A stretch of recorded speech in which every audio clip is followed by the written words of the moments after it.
Hello, everyone. Thank you so much for joining us at MAMFest 2021. My name is Alex Chester. I am the editor-in-chief and founder of Mixed Asian Media. I currently am residing in New York City, which is on the unceded lands of the Canarsie and Lenape people.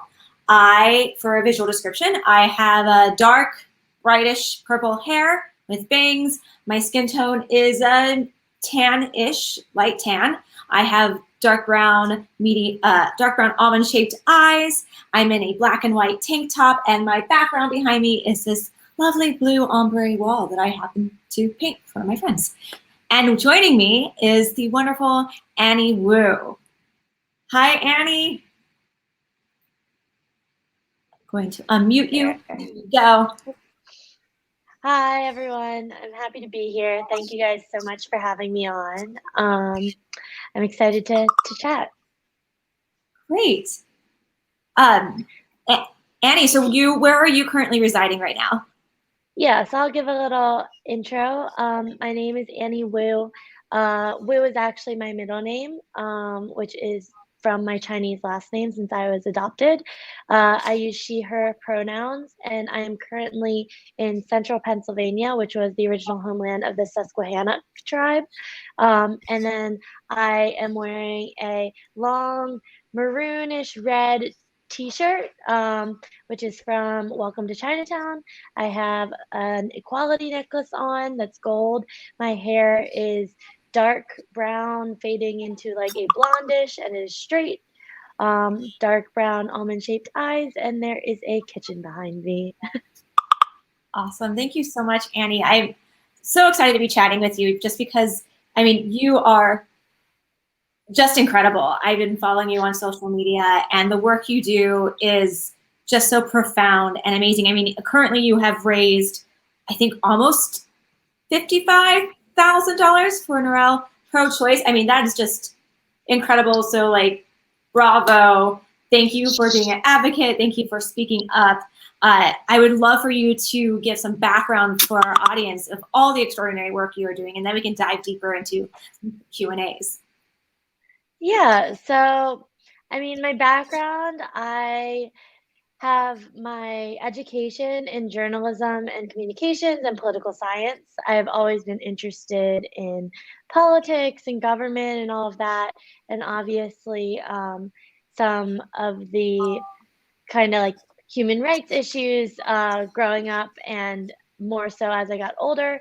And now all of that has kind of gotten intertwined.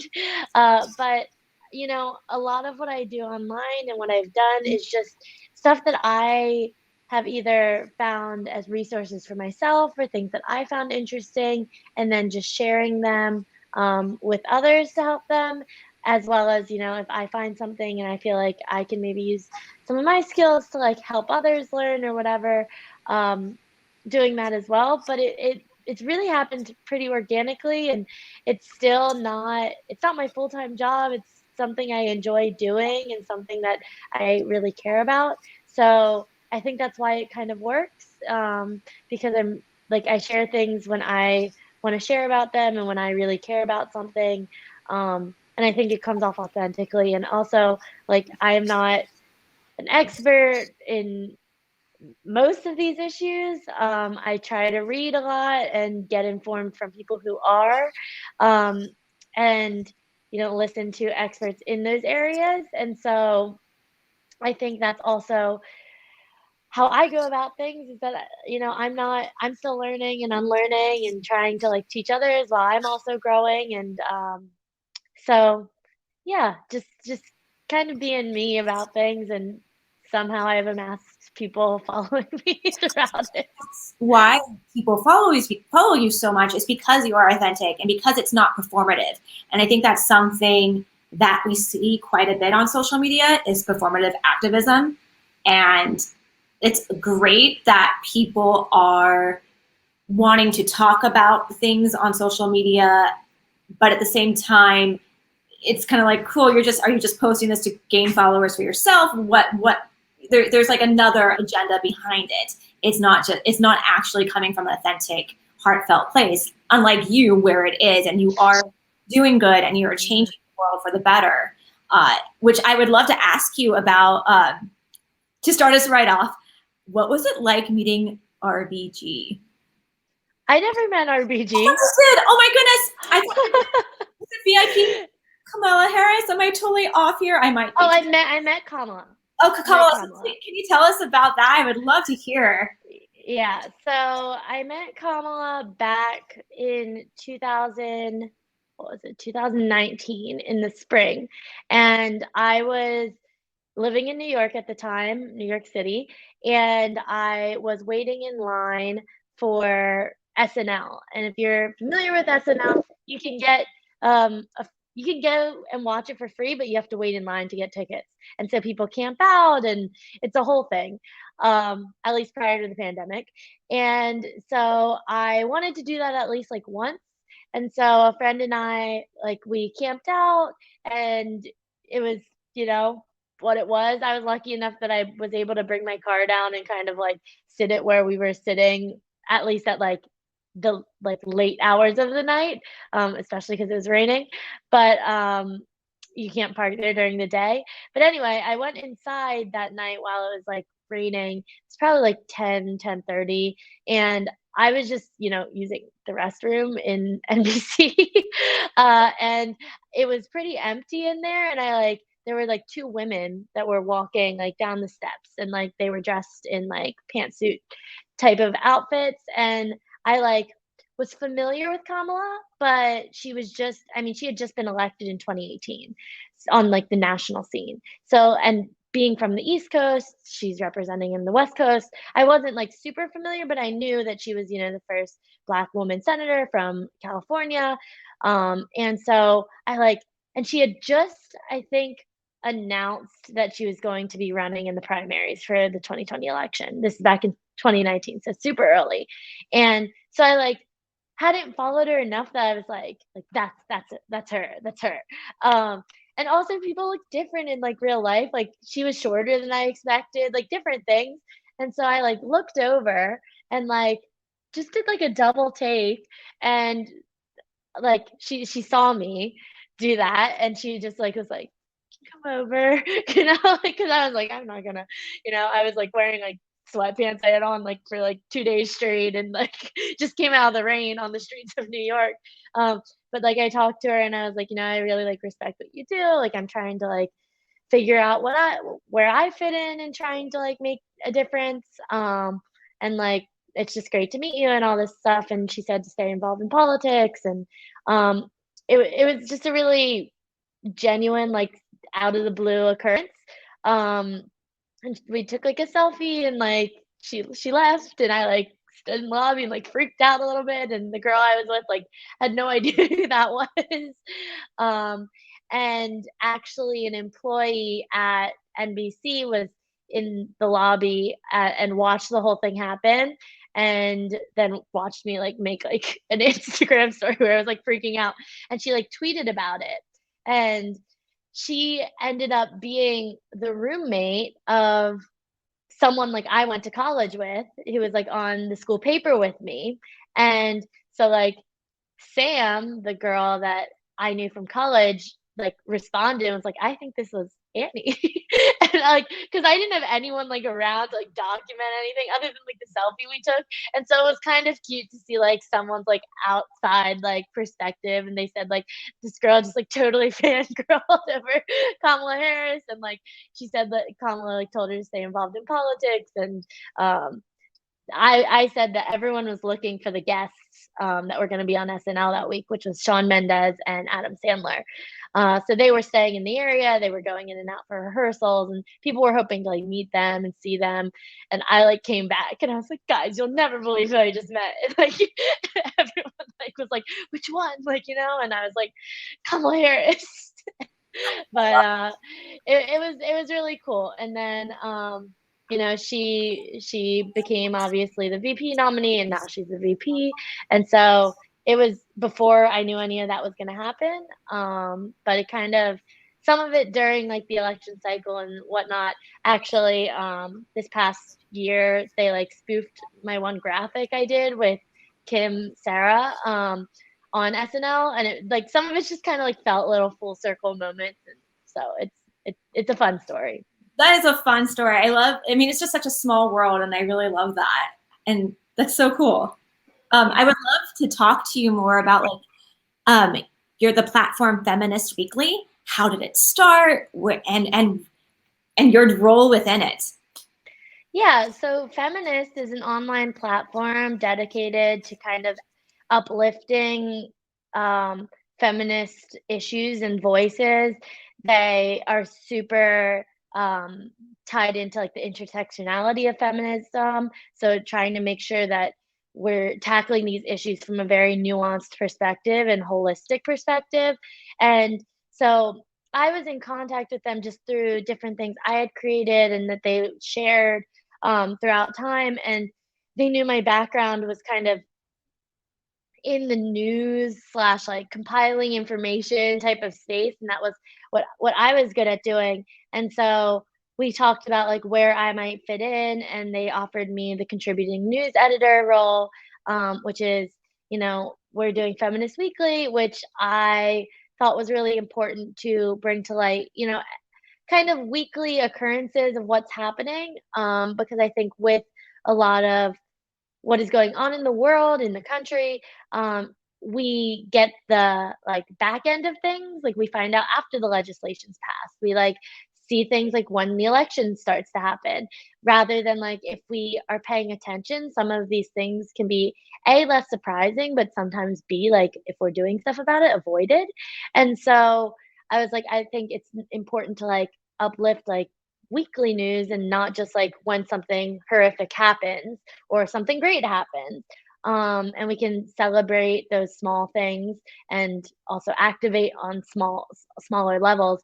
So I was brought in earlier this year. We kind of got things up and rolling with that, and it's still definitely like the platform is just kind of getting settled, and has gone through a lot of changes. And they have a great advisory board, educators on the platform that work with it, and trying to make sure that like when they're doing things right. And so because of that, things are going a little slower. We're trying some different things out. I know we haven't done a Feminist Weekly video in a little bit, and that's because we're trying to like kind of see if we want to like rework that in real style or whatever. So it's been really nice though to kind of like own something for that and be able to like take ownership of that and be able to kind of make it what I thought was important and then see the response, which has been pretty good. So, Yeah, I have to say, I love from what I've been exploring on Feminist Weekly and the website. I think it's easily digestible. It's brightly colored. It's attractive to see, but I totally understand as running a media outlet, it does go through evolution. Like you change, rebrand, and figure out, strategize different ways to engage your audience. And I think it's so smart of them to pull you in because you are so engaging on Instagram. And I think your posts just pull people in about what is happening in the world and what we should care about, especially as women, especially when it comes to our bodies and our rights, which it's kind of terrifying what's happening right now, and very scary. Yeah, I would love for you to talk on that and the work you are doing on helping bring awareness to women's rights. How What are your thoughts about it? What are your thoughts about how do we stay proactive? How do we not let it become the norm? Because I feel like, especially with the Trump era, right, we became so inundated with terrible things happening constantly, right? yeah. And it just kind of became, at least I felt, I was like, oh yeah, another bad thing happening. Oh yeah, you're trying to take that away. Okay, cool. Oh, that's happening. It just Hmm. it's really easy, especially for I think the human species, for something terrible to become the norm. We Yeah. adapt. And I guess it's a way to survive, but it's frightening if you think about it.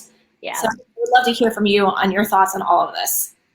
Yeah, so I think when it comes to like reproductive rights, abortion rights, women's rights, um, that's an issue that I've like very much cared about throughout time. And so it's actually very fitting that we're talking about this, that last year on this day is when RBG passed away. And so that's when kind of the ball really started to move in the scary, horrible direction. Um, and so with SCOTUS changing. And so I think that it there is there are so many people still fighting, and, like, I think the statistic of, like, 8 in 10 people support access to legal abortions, like, th things like that are so important to remember because, like, a lot of times, especially now, like, we live under minority rule in a lot of these cases, and so it's not everyone around you isn't horrible, everyone around you doesn't want these bad things, and, like, a lot of the bad people that do, like, are very loud, but it's also, like, you have to kind of see the good or else, like, you can really easily spiral, and that's what I have to do because like, I can very easily spiral, and so that's why I think, like, I am always super action-oriented and, like, resource-oriented because, like, I can give facts and deep dives about something, but like then you just start to get into like, oh, this is bad, this is worse, this is worse. Whereas like I'm like, okay, well, what can I do about what can I be doing to make a change? And whether that's donating financially, but obviously not everyone has the means to do that. So it's being able to understand like who can I amplify, what can I volunteer, how can I educate people, etc. Um, is a way that like we all can understand that like we have, a part we can play in it no matter how big or small our platforms. Um, I I wrote an article, I was just rereading it last year about like my feelings on RBG and everything. And I think that like there had been like a lot of people that had passed away in what felt like a super short amount of time and super like stressful time because the election was coming up. And so it was like John Lewis and CT Vivian and Chadwick Boseman and RBG and all these people who really like spent their lives and their careers like fighting for these issues. And like when I would write these pieces, I was looking at, their histories and like their careers. And like I think about like RBG's career and like she was one of 9 women in a class of 500 men in a Harvard law class. Like, and so like she could look at that and easily, even like applying to a law school at that time, like she could easily have been like, things are bad, like, but she didn't and she kept going. And like, I'm sure she, throughout her many years, like saw a lot of scary, horrible things, but like somehow she was able to like keep going and fighting. And like, so I think that's like something that motivates me and like that, like we can do these things. Like we can stand in line to vote or like do a phone bank or like call a senator, like because she stayed on the Supreme Court battling cancer 5 times, so like not that like I don't like to like compare struggles or anything like that, but at the same time, it's like, people have been fighting really hard fights when we think about like American history in general. So right now it seems really scary and like doomsday, but I'm sure there are people who felt that way in the 60s and the 20s and 1900s, like, you know. Absolutely. I mean, history does tend to kind of repeat itself, sadly. Are there any favorite organizations that you might recommend for someone like me or in the audience that, I just don't know where to start, but I want to get involved and I want to help? There, do you have I think on a national scale, like the ACLU is always great. Um, they are I say them because to get started, like they're kind of across the board in talking about whether it comes to voting rights issues, whether it comes to racial justice issues, whether it comes to reproductive rights issues, like whether it comes to like gun violence. Like they talk about a lot of things and really like are good at giving information. And if they aren't directly doing something you can be involved in, like giving resources for people to get involved. But then when you get down to like other individual like issues and organizations, like I think Fair Fight is something that is so important right now, and that was started by Stacey Abrams, and that's dedicated to voting rights. And so obviously, like, it's nonpartisan, but voting rights have been politicized like everything else. But at the same time, like, everyone should be able to vote, and being able to exercise their right to vote. And so if you have the best ideas, like, your candidates should win. Like, you should be confident that they'll win if everyone can vote and you have the best ideas. So I think, like, I'm very pragmatic in my thinking, and, like, to a fault. And so that's why I've always been interested in, like, politics and government, and, like, we can get mad at how things work, but we have to understand how things work. And that's, like, how I initially, like, got into things, is like, okay, well, like, this is how we live, and it's based on these rules, and it's based on these laws and these documents. And so, like, we need to understand them. We need to understand where the faults are in them. And so I think too, like, staying involved in, like, understanding what's happening on your local government level, is something that's really overlooked, and that's not an organization, but just, like, it's something everyone can do. Like, understanding your state level government. Every state is set up differently, has different rules, like, has different legislatures, and then, like, understanding things at a federal level. And so I think, like, when we look at those aspects, and we're following, like, what's being passed, what's being done, how people are voting, etc., like, it's really at the core of, like, understanding who's in power, because you can't change things until you understand, like, who's there and why things aren't the way you want them to be. And so I'm super about, like, getting involved at whatever level you can, whether it's like a school board meeting, whether it's city council, whether it's joining, like, your neighborhood community group or whatever it is, like, that's where change starts. And that's something that everyone can do. And it doesn't necessarily, you don't need to necessarily have, like, a certain level of, like, wealth or status. Everyone's vote is like one vote.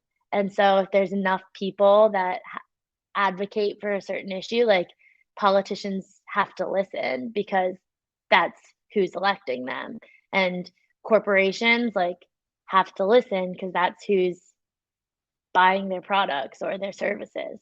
Um, I'd say something else that I think, just in general, and again, this goes back to, like, my background, and also just, I think information's so important, and, like, especially in the age of, like, misinformation.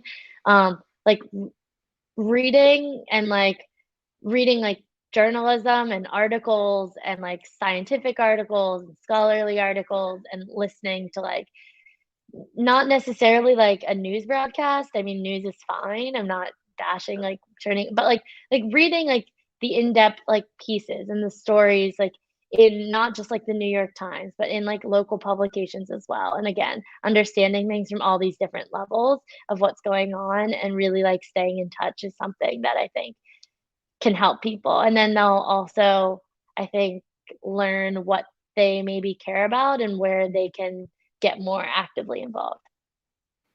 I love all that. I think you made some, I mean, all of it's incredibly valid points, but I do think that in general, the general public, we don't know, we're not taught to get involved, right, on a local level of our politics. We always think that it's the presidential vote, and that's all that really we have to worry about. And then everything else, it's like, okay, whatever. And I think it's so important that, like you were saying, for people to understand that things change on a smaller level first, and that's how things will get done. And I love that you brought all of that up. What's happening in Texas right now is a perfect example. It's legislation that was passed by state representatives and senators. So not the people that go to Washington, the people that go to the state capital. And it is now setting precedent for things on a national level. And so it shows just how, like, state politics, local politics can have greater impacts than, like, what you initially think. Yes. Yes. do you have any desire for yourself to ever run for office? I mean, you are just so smart, and I think I mean, I'd vote for you. Well, I wasn't born in this country, so I can't be president. Um, but I don't know. I When I was younger, there was a point where I was like very into like the idea, and then I think I got jaded of like I like efficiency and I like getting things done and I like getting my way. And then I thought about it. I was like, I don't know if politics is where where that's gonna happen. But then as I've like, gotten older, I think like I've kind of shifted back to like I would like to do something. I'm not saying like I'm looking to be the next Kamala Harris. I would say that like I definitely wherever I settle a little bit because I think like another thing with like local politics and state politics and like communities, and we see that with like a great example is like AOC is like you need to like understand the community that you're representing and the area you're representing, um, and be able to like relate to them. And that's so many of the issues that we have with politics today is that a lot of the politicians aren't having to deal with the same issues everyday Americans are.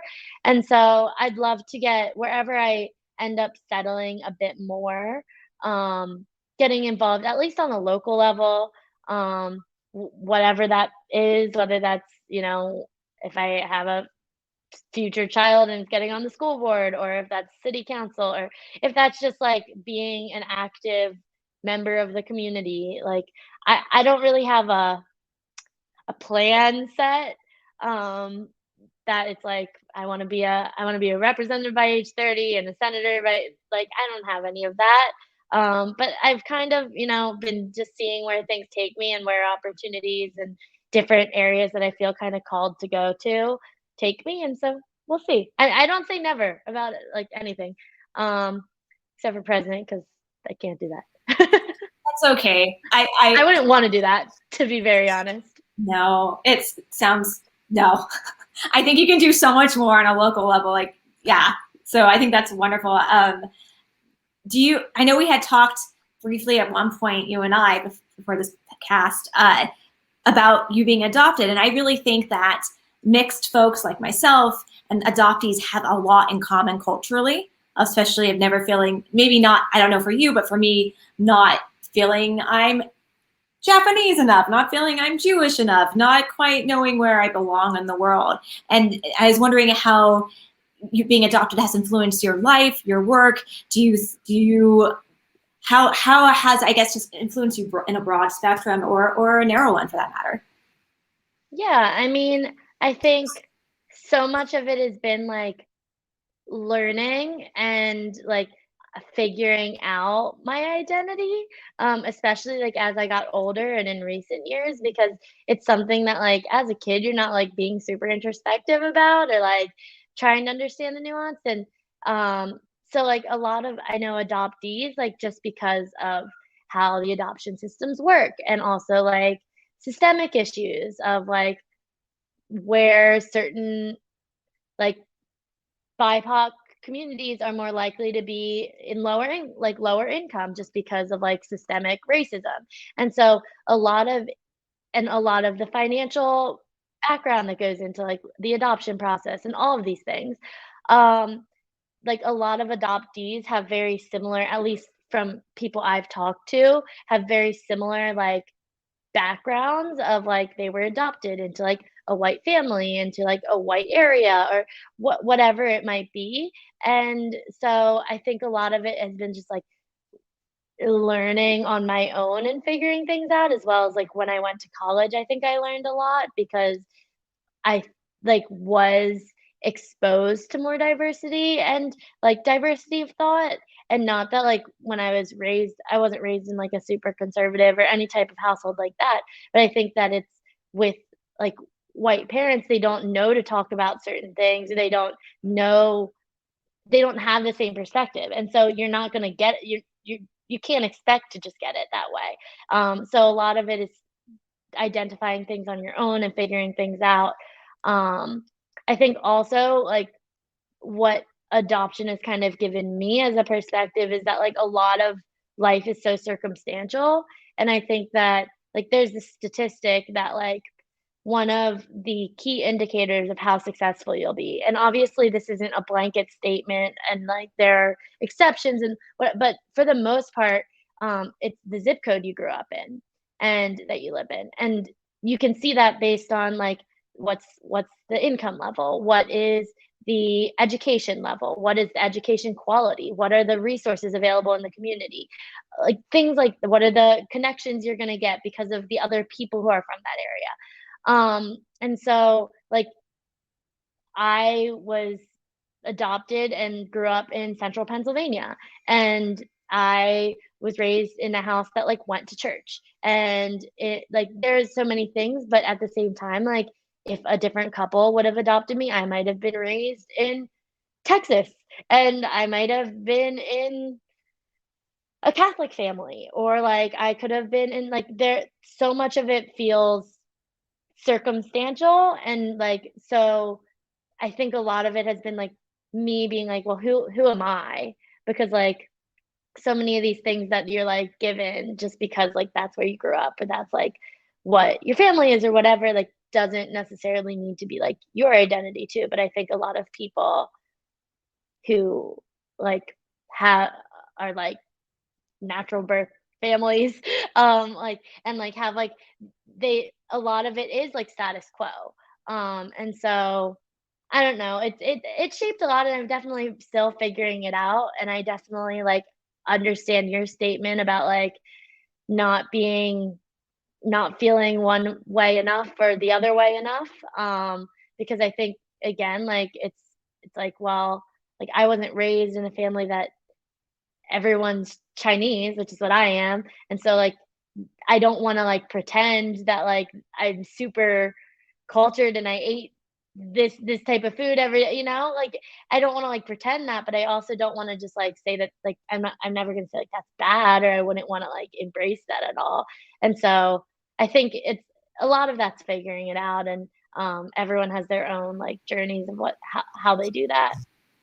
Absolutely. Something that definitely has come up within the mixed API community for us, especially during all the hate crimes that have been directed towards Asian Americans, is that do we have the right to speak up being only part, And Yeah. and I think that's I, something that we're all trying to figure out. And how do you feel about that statement? Yeah.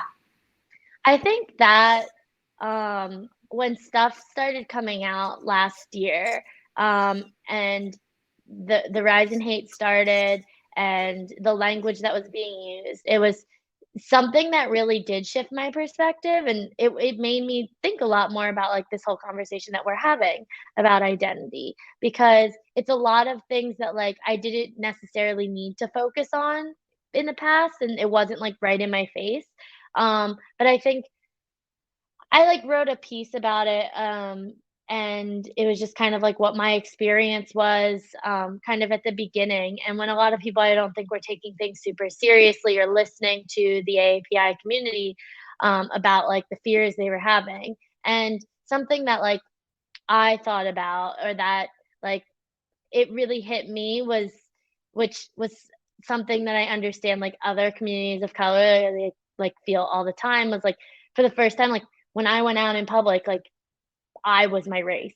Like, and it doesn't matter if you were raised and you ate chicken tenders and pizza every night, or like it doesn't matter if you don't know a single word of Mandarin, or like if any of these things, like what is on the outside, unfortunately for society, is like what is seen, and that is how you are boxed in.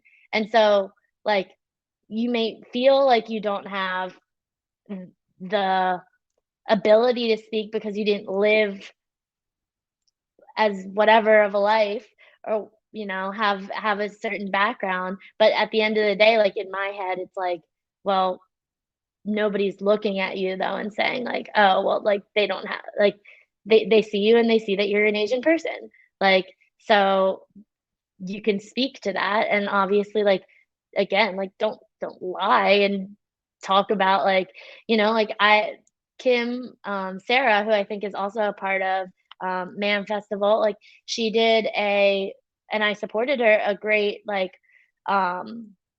protest and petition about James Corden and, the foods that he had on his show.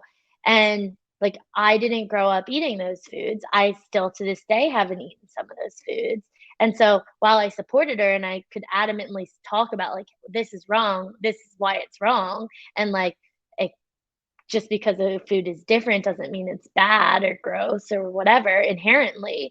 Like, I also, like, had to watch, or, like, I was very aware of, like, how I was speaking about things because I also didn't wanna, like, pretend I was something that I wasn't, um, and say, like, like, "I think this food's like, because like, that's not true, like, I haven't tried it, um, but I can still say, like, you can, even if I tried the food and said, like, "Oh, I don't really like that," that doesn't mean it's, like, a gross food inherently, like, the way it was being portrayed. So I think there's so much nuance to it, and especially when we talk about like the Asian American community as a whole and like how many different, ethnicities are within it and how many countries and the diversity there, like that's such an important conversation too. And so also when speaking about identities, like understanding that like not everyone's going to have the same experience or the same like journey. Yeah, absolutely.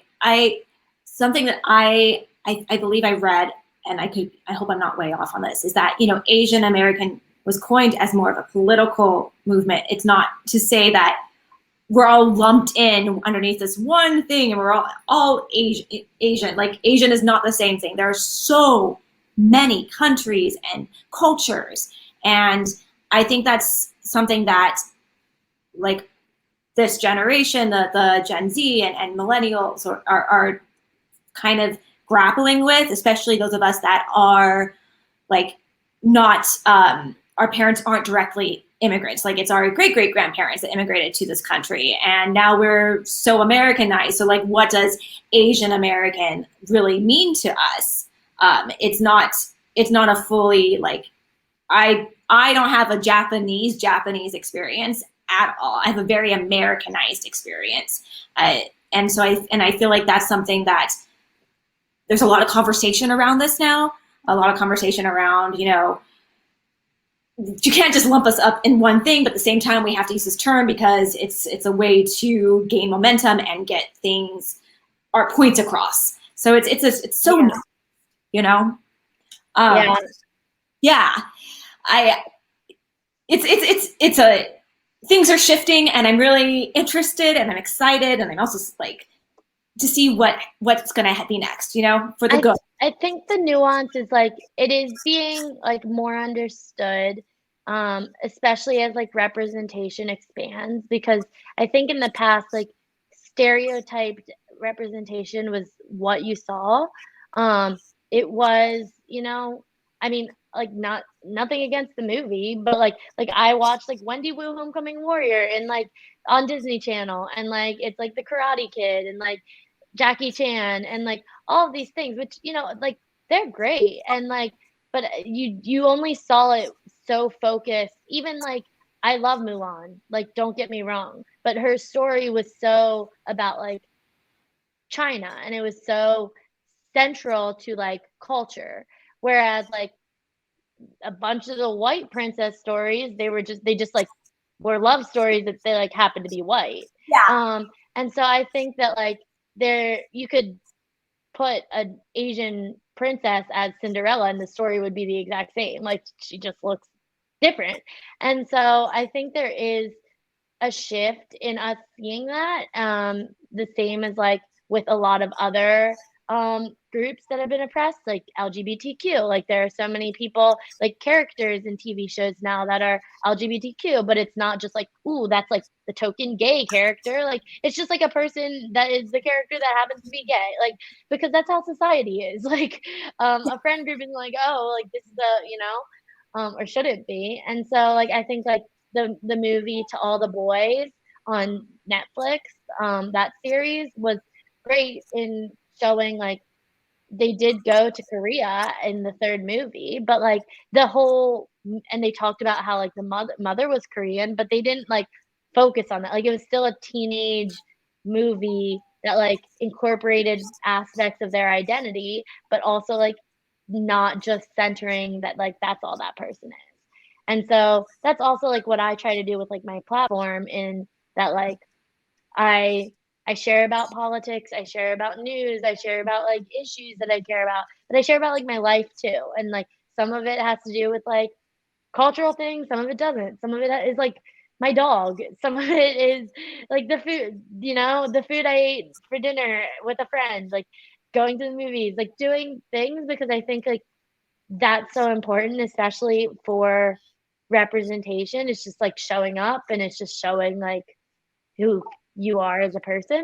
And so I think, like you said, like there is change happening, and like people are trying to be, I think, thoughtful about the conversations and understanding like not to play into the model minority myth, but also to understand that like Asian Americans as a whole, like the model minority myth has caused like these issues of like lumping people together, but like ignoring the diversity and different things. So I think we're getting there, and like unfortunately it took a lot of like bad, like a lot of times things do, to get to this conversation, but at least we're there.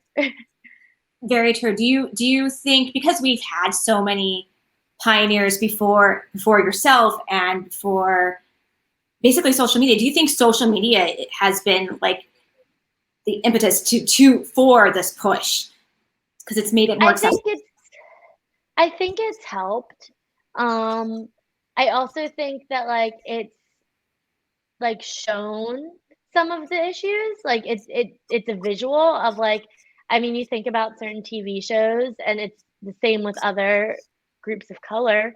Like you watch like two characters that both like, or two people that both were on like a reality show, and it's like how many people are following the white contestants, how many people are following the other contestants. And I think that it has like, and but because we can't like ignore those numbers, like that it has brought to light like this is a problem, and these things are like apparent in society, and they don't not exist.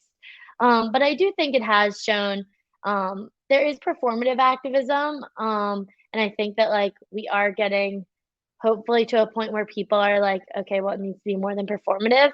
But at the same time, even when things are, and I try to like see the good in things, but like even when we look at performative activism, and I don't think like, yes, you want people who genuinely like care and are going to like make more efforts, but at the same time, like if we looked at, if we thought about these things 15 years ago, we would say no way. And so at least people are doing like something, and like it's it's not going to be overnight. Nothing ever has been. Like, we look at, even getting women the right to vote, like how it went like literally by like race. And so I think that there is like performative activism. Yes, you need to push people who you see that are acting performatively, like to do more, and we can continue to do that, but also like not discounting like where we've come from. Like for example, a lot of people were sharing graphics that like Kim and I had made, and some of it said like, like follow these different like grade accounts like Next Shark or whatever it was, to like get more information. And a lot of the people who shared those things like absolutely didn't follow a single thing, or like they probably didn't donate to a single organization, and they like probably just shared it to their Instagram story. But if we think about like 20 years ago, whatever it was, if social media has existed, like would literally like everyone be even like advocating at all? And so again, we need to keep pushing to do more, but also understanding like we have made, like it's not all doom and gloom. Like if you would have told me that like every major corporation like would be turning their Instagram or their social media logos like rainbow in June for like the LGBTQ community, like back in 1995, like no, like you wouldn't think that at all. And like, yes, they need to be donating and doing more to make sure that like they're acting, but like it is something that like it is at least like at least now it's like bad to be homophobic. Like people still are, but like it is socially like considered bad, like a bad thing, like racism, like it's a bad thing. And so we're with all these issues, like we're getting there, but it's slow, and that's why people have to just keep going and not get dismayed as hard as that is. I mean, I guess at least with performative activism, in a way, It's normalizing LGBTQ plus rights, right? It's normalizing women's rights. It's putting it out there in society that this is the norm. Being racist, being homophobic, being anti-black is not the norm. And I think, Right. so in a way, that is. I have mixed feelings, but about performative activism, like you were saying, but it is normalizing things. As it Right. Like at least people might have known this year that like May was APIHM or APIHM, however way you want to do the acronym. so many But now. yeah, like but you know, even if you're just sharing, at least like people are making it aware in like their brains. And that's like the first step. And so like next year maybe they'll like do something or like volunteer or whatever it is. But it's just like, like a lot of people 2 years ago didn't know what Juneteenth was. And now like we're actually like educating, getting more nuanced about it and like understanding things at a deeper level. And like the same thing goes with like things like with Columbus Day and all of these things that like a few years ago it was just like starting the conversation. And like we've gotten somewhere with it, that like people are being more in depth and being more thoughtful about things. And so hopefully that continues to happen. I hope so. I mean, I can just say around Columbus Day, I remember I was in elementary school and I brought this book to school to read, like the teacher would read it. And it was about how Columbus enslaved the people. This shouldn't be a day to celebrate. And it was Yeah. like shocking at the time for the parents and the kids, but the teachers were like, no, this is great. And I just remember that being like, wow, I was thinking now, like, wow, my mom was really like pushing borders and boundaries there, and I love it. So things are changing. It's really nice to see. I know we're almost out of time, so Yeah. I would love to like find out from you, what are your future dreams and what are you working on? You can share with us. Yeah. So I mean, I think I like to like always say like I don't like to label myself and like it feels really weird to me, and that might be some imposter syndrome, but also like I don't like giving people like false expectations. And so like whether it's like activist or influencer or like I'd never say educator. Like there are things that like I get why people have like labeled them to me for different things. But like I also usually just like say like I'm a very normal like 25-year-old like human being that like I'm trying my best and like trying to do like what I can, when I can, how I can. But I'm not like if I say like, "Oh, I'm like this activist," like, and someone comes on my page, like, you're gonna get disappointed. Like, you're gonna get disappointed when like one week I go and hang out with like friends for a week and can't post about every issue. Like, th- that's why you need to follow more than one person, you know. But I'm a very normal person. I work like a very normal job. I like don't come from generational wealth, like different things that I think it's just like important to point out those facets because like if I can do it, like you can do it. And it doesn't matter how big your platform is, it doesn't matter. Like you can influence people around you, people you come in contact with, whatever it is in your community. At a point, like I was exactly where you were. I'm still like, again, like there are people up here and I'm still down here. So like it it's it's all a process and I'm still constantly like learning, unlearning and like being educated by people around me.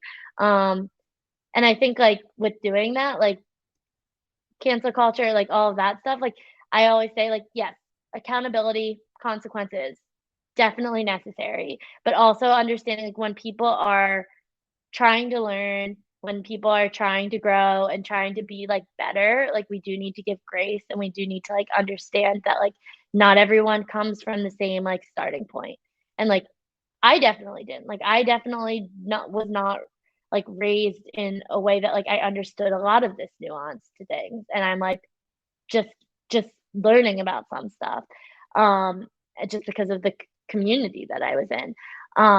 But if I could tell like anyone anything, it's just like just find out what you care about and like just start to do something, and like you'll figure out how it works for you. Like I write, I create certain things, but like I'm not gonna create graphics all the time because that's just like not my biggest forte. But I like to talk to people. I like to write about things. I like to compile research. And so whatever is going to work for you, like figure that out, and it's going to be like the most authentic and probably the most effective. Wonderful. I think that was such beautiful advice for everyone. And I'm excited to just follow you on your journey, whether you're posting fun food pics with friends or posting something political. I think that you are a force to be reckoned with. So I'm excited to see where you go, whether it's to trying some new Chinese food that you haven't had before or at a rally. So Yeah, I mean, I think if we're talking about future things, I don't know. Like I don't have these plans to like do anything. And I like that because then I think like I've been saying yes to things along the way, saying no to things along the way that like make sense that come my way, and like I've been given opportunities that like I never expected I would get, and like I am just excited for what there is to come, but I also like want to make sure that when I'm doing things, like I'm doing them for the right reasons and I'm doing them the right way and I'm doing things like thoughtfully and in a way that like makes sense and is true to like myself and not just like, oh, this is gonna get me followers, this is gonna get me clicks, this is gonna be whatever. So yeah, I don't know. There's definitely things coming, but I don't have a big like life plan. So I love that though. I think it was such a wonderful, I love talking with you. Thank you for being here and sharing advice, your story with this audience. Yeah. And thank you for the work you do. yeah, Seriously. thank you so much for having me and for this whole festival that's been online. I think it's great. A way to bring people together, to hear from people, different events. So yeah, Thank you I'm so happy much. to be part of Thank it. Real quick, where can we find you? Yeah, so I am Annie underscore Wu WU underscore 22, which is kind of a mouthful, but I didn't know when I made it that Instagram was going to be what Instagram is. 22 is my birthday number. It just happened to rhyme. I didn't think about that when I made it. People ask me, and Wu is my middle name. But yeah, I'm that on like TikTok, Instagram, Twitter. Um, that's about it. I have plans to like maybe expand into other areas, but we'll see. So and then I have contact information like on my Instagram with like email if people want to reach out, or like I always check my DMs. So if anyone like has anything they want to say, let me know. And like just resources and things and links there. So everything can kind of be found if you find me on social. If not, again, reach out, and I'm I'm online all the time. Awesome. Thank you so much again. This was an absolute pleasure speaking with you. And best of luck with everything. Thank you. Thanks. Have a good weekend and have a great rest of the festival. Thank you.